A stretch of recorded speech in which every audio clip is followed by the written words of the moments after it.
This 1919 studio portrait of two twins seems sweet until you notice their shoes.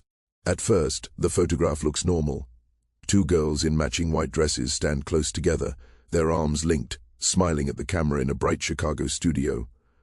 But one detail would not leave the curator's thoughts. The shoes were different.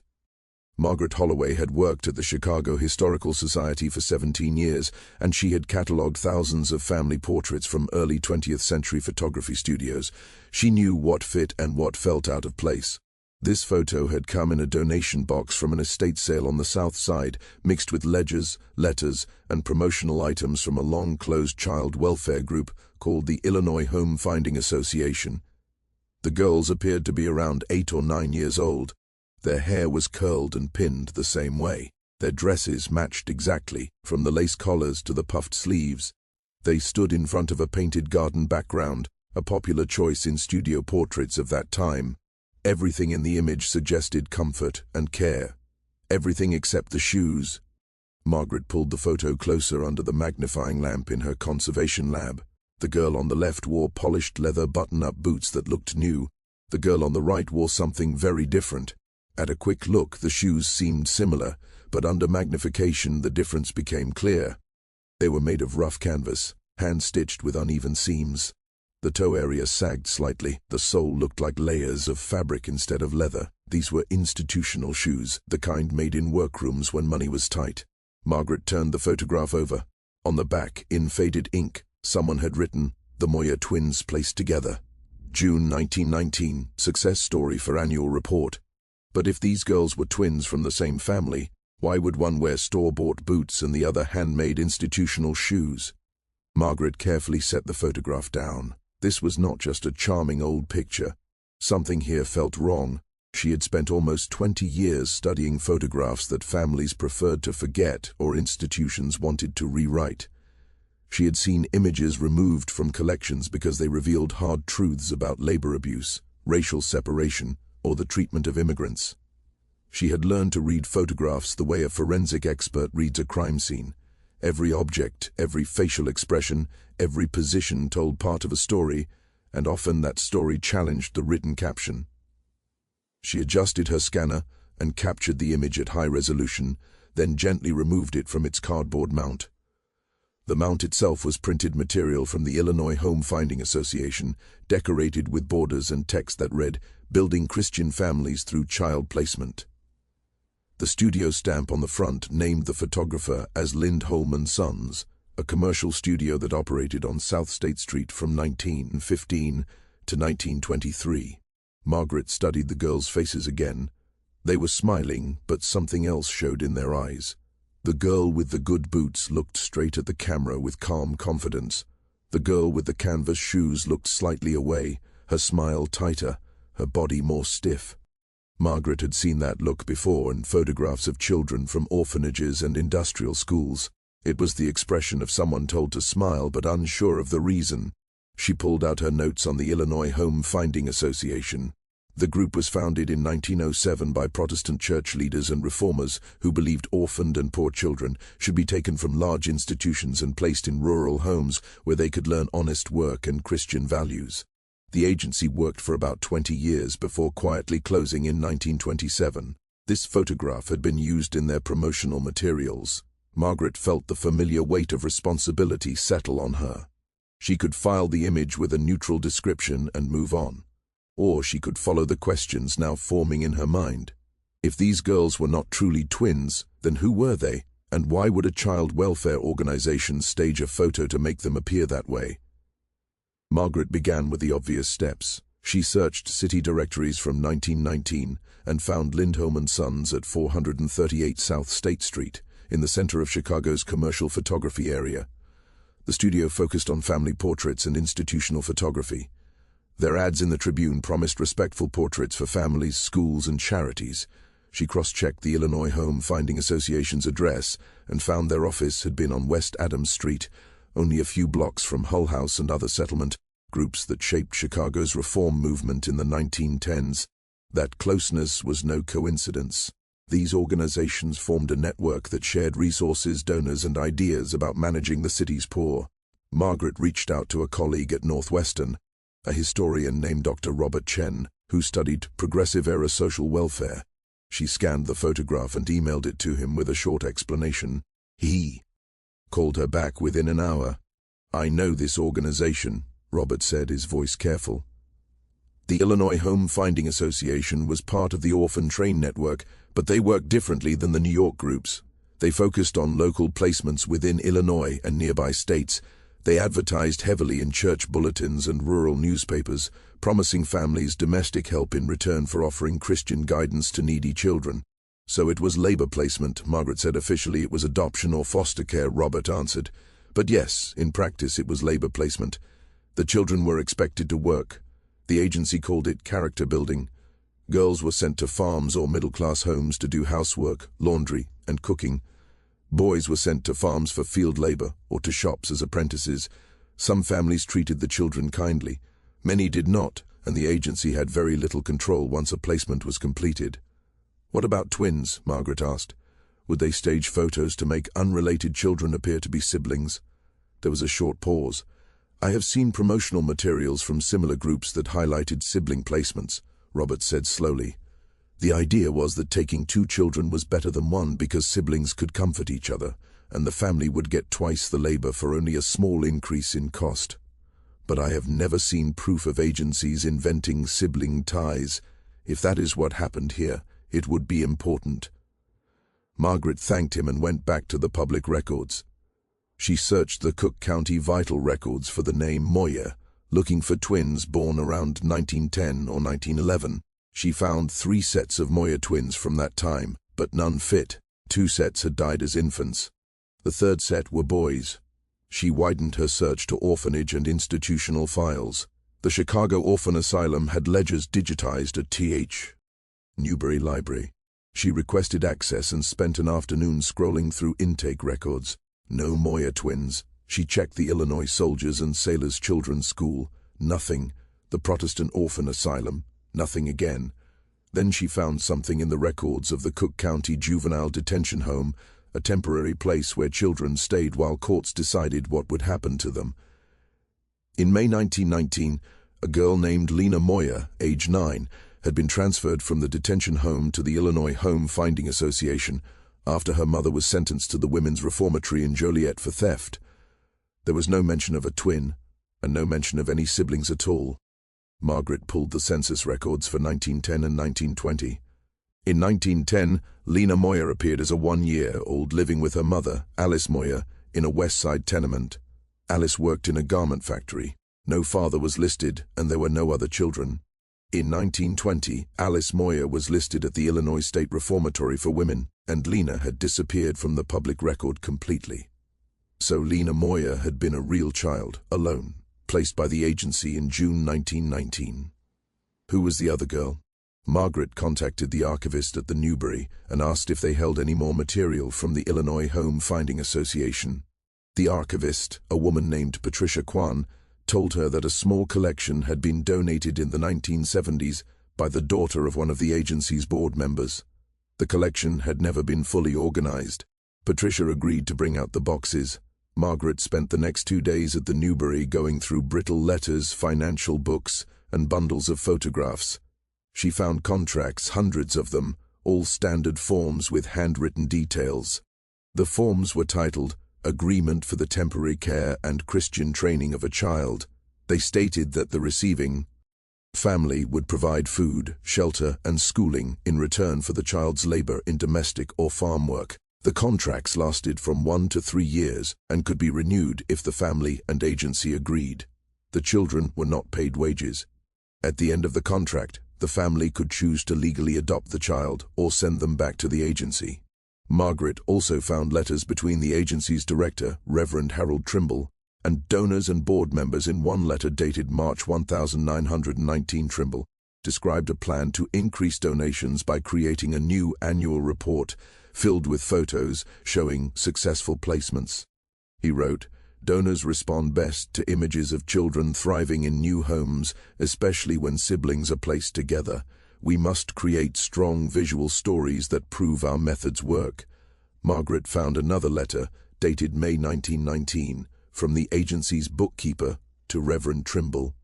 It explained that the agency had only 3 sibling groups available that spring, and 2 of those groups were boys, who were less appealing to families seeking domestic help. The bookkeeper suggested focusing promotional efforts on individual girls who were in higher demand. Yet in June 1919, the agency produced a photograph of twins. Margaret returned to the stack of photographs. Most were single portraits of children, stiff and serious. A few showed children posed with new families in front of farmhouses or inside living rooms. Then she found a second print of the same photo of the 2 girls, but with a different caption on the back. Lena M. and Dorothy K. Successful double placement demonstration for donors. June 1919. Dorothy K. Margaret went back to the juvenile detention records and found her.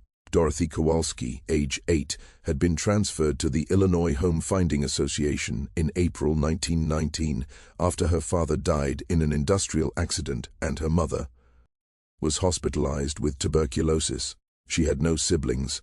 Lena Moyer and Dorothy Kowalski were not twins. They were 2 unrelated girls taken from the detention system, dressed in matching clothes and photographed together to create the appearance of a sibling placement. The Illinois Home Finding Association had staged the image to attract donors and future families. But why were the shoes different?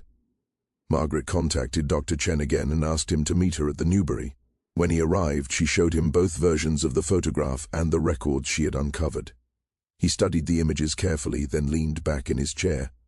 "The shoes give it away," he said. "They didn't have matching shoes, so they used what they had. Or maybe they assumed no one would notice. Look at the dresses, those are new. They were likely bought just for the photo. The agency probably kept a small supply of nice clothing for publicity, but shoes cost more. They could not justify buying 2 matching pairs just for a picture. So they put Lena, who had been in the system longer, in institutional shoes, and Dorothy, the newer arrival, in whatever shoes she had come with. Or, Margaret said slowly, Dorothy's boots were borrowed or purchased, and Lena's shoes showed she had already been institutionalized long enough to receive standard orphanage footwear." Robert nodded. Canvas shoes sewn from scrap fabric were standard issue in state orphanages and detention homes. They were cheap to make and wore out quickly, which meant children were always making new pairs in workrooms. It was considered rehabilitative labor. Girls sewed shoes and repaired clothes. Boys worked in carpentry shops or gardens. Margaret pictured the 2 girls standing in the studio, arms linked, told to smile at the camera. Lena in her canvas shoes, Dorothy in borrowed boots. Both children were used as props in a campaign designed to pull money from donors and labor from children. She asked Robert if he knew what a double placement meant in the agency's work. It meant placing 2 children with the same family. He said the main selling point was efficiency. 1 household, 2 workers. The agency could resolve 2 cases at once, and the family received more value in terms of labor hours.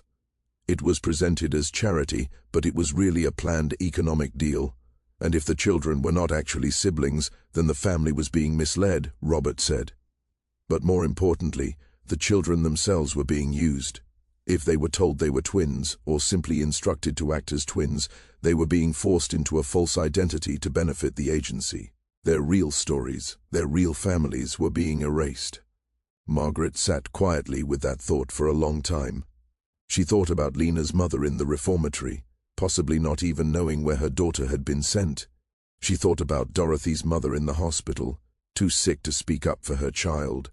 Both girls had been taken from their families, not because of cruelty or neglect, but because of poverty and circumstance, and then turned into a success story for display. Margaret asked Robert what he knew about how children placed by agencies like this turned out. It varied a great deal. Some children were treated kindly and truly became part of a family. Others were worked like servants, denied schooling, and sent back once they became too old or too sick to be useful. There were oral histories from survivors who described being moved from one home to another, never staying long enough to feel settled, always aware they were there to work. The agencies called it Christian charity. The children called it something else. Margaret thanked Robert and returned to her office at the Historical Society. She wrote up her findings and submitted a memo to her supervisor, Gerald Pritchard, who led the photography and prints department. She explained what she had uncovered and suggested an exhibition that would place the photograph within the larger history of corruption in child welfare during Progressive-era Chicago. Gerald called her into his office 3 days later. The memo lay on his desk alongside copies of the photograph and related documents. He looked uneasy. "This is strong research," he said, "but I need to think carefully about how we present it. The Illinois Home Finding Association closed almost 100 years ago, but some of the families involved were influential. The Trimble family, for example, still has descendants who donate to this institution. I don't want to stir up unnecessary conflict." Margaret kept her voice calm. "The conflict already existed," she said. "It was right there in the photograph. For years they had displayed this image and others like it as charming examples of early studio photography. They had helped maintain the clean story these agencies wanted people to believe. If they did not tell the truth now, they were continuing that silence." Gerald sighed. He said he understood her view, but they had to be careful. They could not simply open an exhibition that accused a donor's great-grandfather of exploiting children. They needed to frame the issue thoughtfully, focusing on systems rather than individuals. "The systems were created and sustained by individuals," Margaret replied. "Reverend Trimble ran the agency. He wrote the letters, ordered the photographs, and signed the contracts. The system could not be explained without naming the people who built it." Gerald rubbed his temples and said he would speak with the board. In the meantime, he asked her to keep researching and find more examples. If they moved forward, they needed to show this was common practice, not a single case. Margaret spent the next month working in archives across the city. She found similar photographs from other agencies, showing children posed with farm tools or standing beside well-dressed families, captions praising their transformation from poor orphans into useful members of society. She found contracts stating that children as young as 6 were expected to work at least 8 hours a day in domestic service. She found letters from families demanding the return of children who had become ill or refused to work. She also uncovered resistance in the records of a Black Baptist church on the South Side. There, she discovered a folder of letters written by a pastor named Reverend James Mitchell in the early 1920s. Mitchell had organized parents and community mem. He asked to challenge placement practices used by agencies like the Illinois Home Finding Association. He argued that these agencies targeted black and immigrant children, and that the so-called Christian homes were often places of exploitation and harm. His letters were sent to city officials, state lawmakers, and the governor. Most were ignored. One letter from 1922 included a list of children from his congregation who had been taken from their families and placed by various agencies. He wrote, "These children are not orphans. They have parents and grandparents and aunts and uncles who love them and want them home. But because we are poor and because we are black, the courts say we are unfit.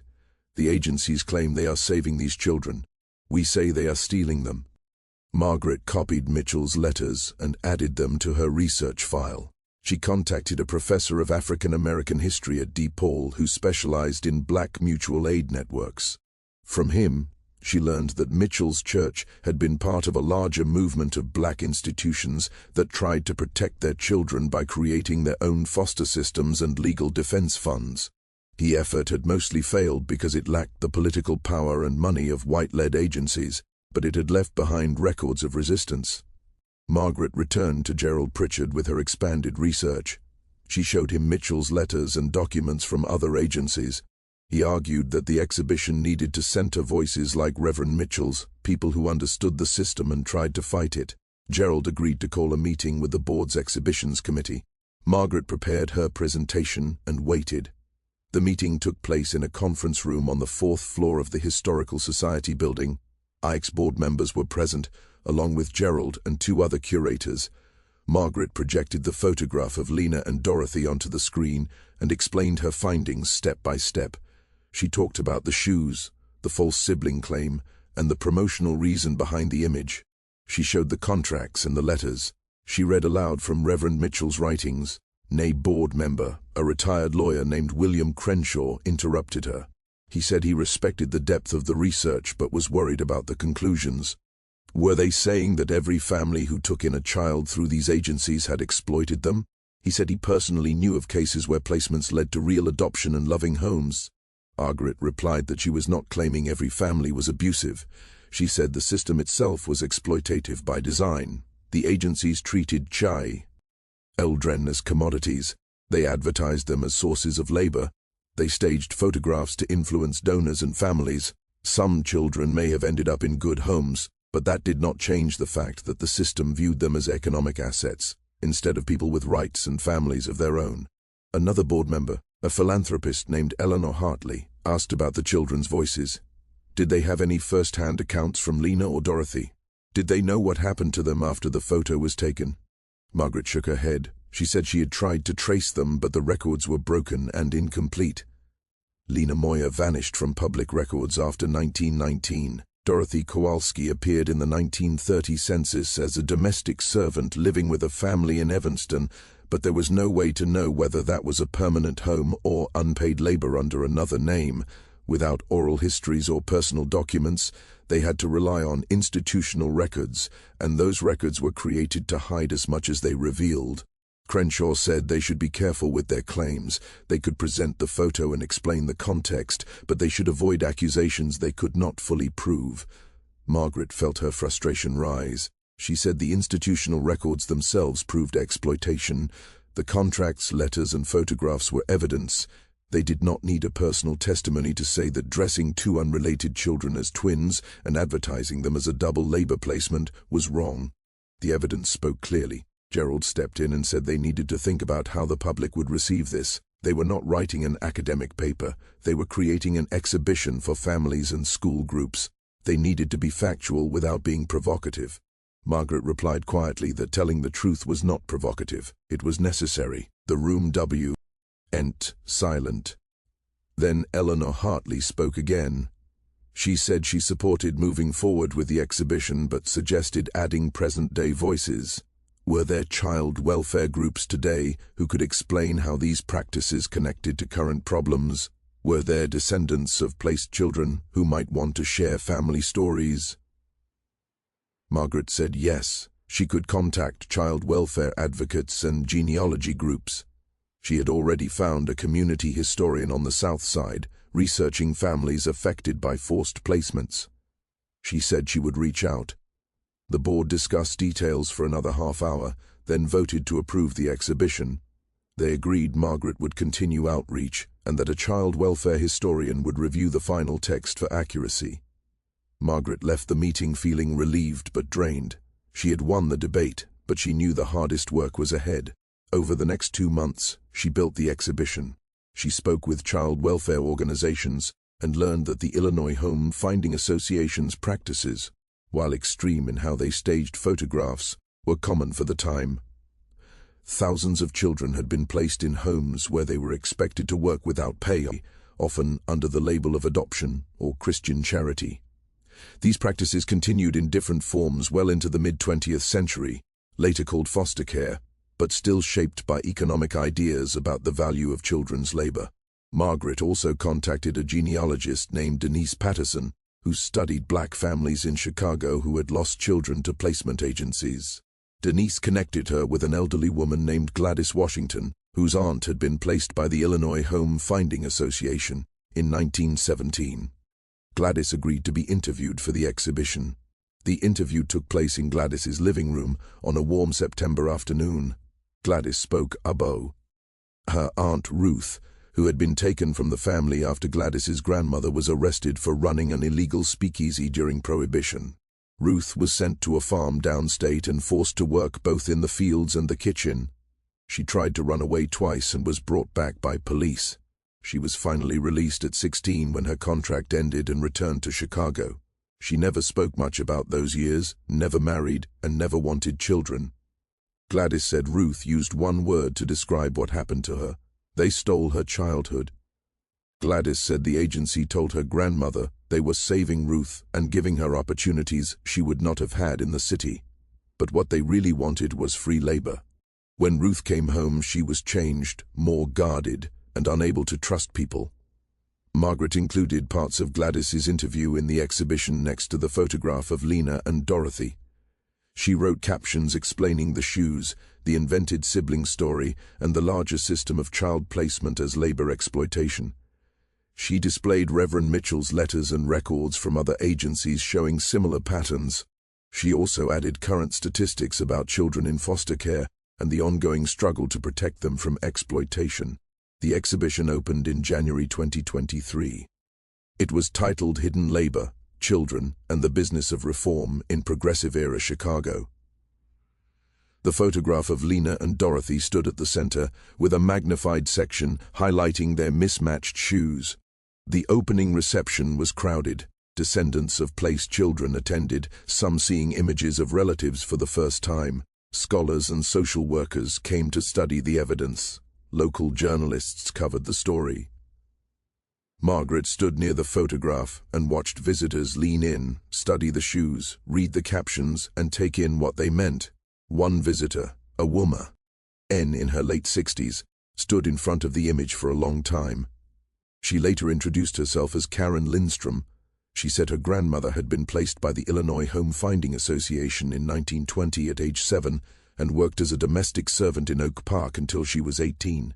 Her grandmother had talked about being photographed for agency materials, dressed in clothes that were not hers, and told to smile for strangers. She said she never felt real in those pictures. They turned her into a prop. Karen said that when she saw Lena and Dorothy, she thought of her grandmother. The dresses were pretty, the smiles forced, and something felt wrong if you looked closely. Margaret thanked Karen and invited her to contribute to the oral history archive. Karen agreed. In the weeks after the opening, the exhibition gained wide attention. Several descendants of Reverend Harold Trimble contacted the Historical Society asking for changes or removal, saying the exhibition unfairly damaged his reputation. Gerald Pritchard met with them and explained the exhibition was based on documented evidence and that the society had a duty to present history honestly, even when it was uncomfortable. The descendants threatened to pull their donations. The board supported the exhibition. A local newspaper ran a feature titled, "The Children Chicago Forgot: How Progressive-Era Reform Masked Exploitation."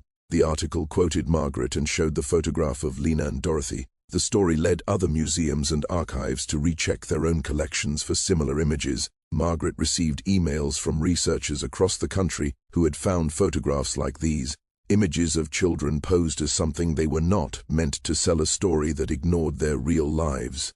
She began building a database of these images, planning a larger project about child placement as labor exploitation nationwide. She also eventually traced Lena Moyer's life through census data, city directories, and cemetery records. Lena had been placed with a rural Illinois family in 1919, worked for them until 1924, then moved to Indiana to work in a hotel laundry. She married briefly in her 30s, divorced, and died in 1967 in a county nursing home. She had no children and no listed survivors. Her death certificate listed her job as domestic worker. Dorothy Kowalski was harder to trace, but Margaret found a death record from Milwaukee dated 1953. Dorothy had worked as a housekeeper for different families throughout her life. She never married. A niece was listed on her death record, suggesting she had kept some family ties, though no further details survived. Margaret published these findings in a public history journal. She wrote that Lena Moyer and Dorothy Kowalski were photographed together in 1919 to create the illusion of a successful sibling placement. In reality, they were two unrelated girls whose childhoods were shaped by poverty, family crisis, and a child welfare system that valued them mainly for their labor. Their mismatched shoes, barely noticeable at first, were the only trace left of their separate identities. For decades, viewers saw twins' success and charity. Only by looking closely at what the system failed to hide could the truth be seen. The photograph remains on display at the Chicago Historical Society. Visitors still lean in to examine the shoes. School groups use the image to talk about evidence and how institutions control stories. Margaret sometimes leads tours, explaining how to read photographs critically and why it matters to question comfortable versions of the past. The photograph itself asks nothing. Lena and Dorothy stand frozen in white dresses, arms linked, smiling because they were told to smile. The shoes still do not match. The truth is still there, hidden in plain sight for more than a century, waiting for someone to notice what the Illinois Home Finding Association could not fully erase. Canvas and leather, institutional and borrowed, Two girls who were never twins, yet bound together by a system that treated children as problems to manage and labor to extract. That system did not end in 1919. It changed, adapted, and found new words to justify itself.